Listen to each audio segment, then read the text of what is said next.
The ARC, the African Rainforest Conservancy, has been on the front line of global warming for 19 years. I don't think you could find another organization in Africa that has successfully stopped deforestation as well as we have. And we've done that by helping local people.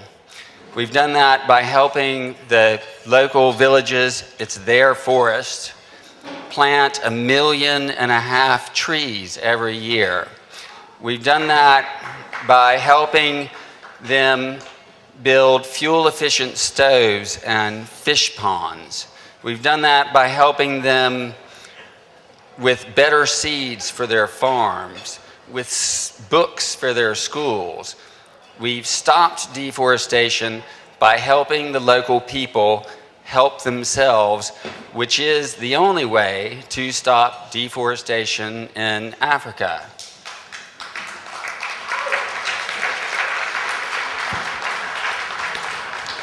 And we now help over 100,000 villagers in 140 villages in 5 mountain ranges in what is perhaps, by some measures, by density of unique species per acre, the richest rainforest in the world. This party has become our organization in Tanzania, the Tanzania Forest Conservation Group, calls the African Rainforest Conservancy, our fundraising thing here, the bedrock, the foundation. It's what has enabled it to grow into an organization that helps 100,000 people. So if it were not for Peter Worth and all the people who've been coming here for all these years, there's 1,500 square kilometers of the world's most biodiverse rainforest that survived for 10 million years that would probably be gone. So I love this party. That's why I came here. And it's a really important party, and I hope everybody has fun. The science has actually become clearer during the last year, and yet the public perception has gone the other way. And you've probably heard about, I'll just mention 3 things. The one was the news that IPCC, the Intergovernmental Panel on Climate Change, had a mistake. That they said that the Himalayan glaciers would be gone in 25 years. Glaciers are melting all over the planet. In the Rockies, the Alps, the Andes, the Himalayas, and Glacier National Park, for example, will have no glaciers within 20 to 30 years. It will have to change the name of the park, I guess.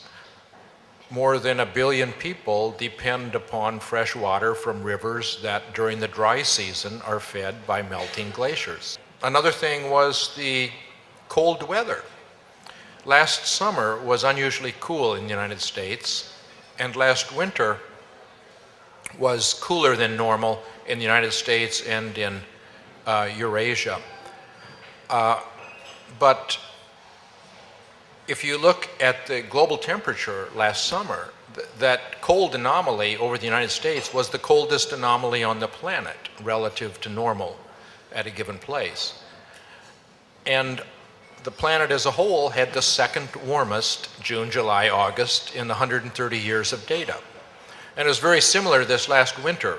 We had cold air outbreaks from the Arctic because the pressure difference between the Arctic and mid-latitudes fluctuates chaotically.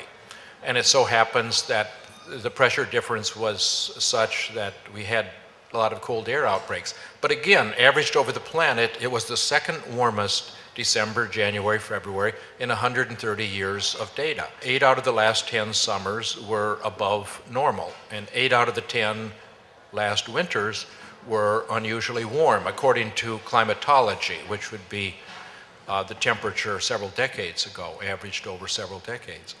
And in fact, the change to that frequency of warmer than normal is in very good agreement with the predictions and calculations that we made in the 1980s. So again, the science actually confirms and is consistent with what we see, and yet the public gets the impression that, oh, global warming must be wrong because it was cold last winter. Finally, there is the East Anglia, the so-called climate gate, the stolen emails, which revealed discussions between scientists which were not very wise, but the fact is the data they were talking about, which is available to anybody to analyze, and the people who would prefer that we not believe there's a problem would analyze that in a heartbeat if there was any answer you could get other than what the scientists have found, namely that the globe is warming. It's warmed about 1.5 degrees Fahrenheit in the last century. To end on a positive note, I think that if we can make clear over the next couple of years that this last year was a case where the fossil fuel companies and the others who prefer business as usual have actually done a good job of pulling the wool over the public's eyes, then maybe we can get the public to understand what the actual situation is and begin to take the kind of actions that are needed. But we've got our work cut out for us. Thanks.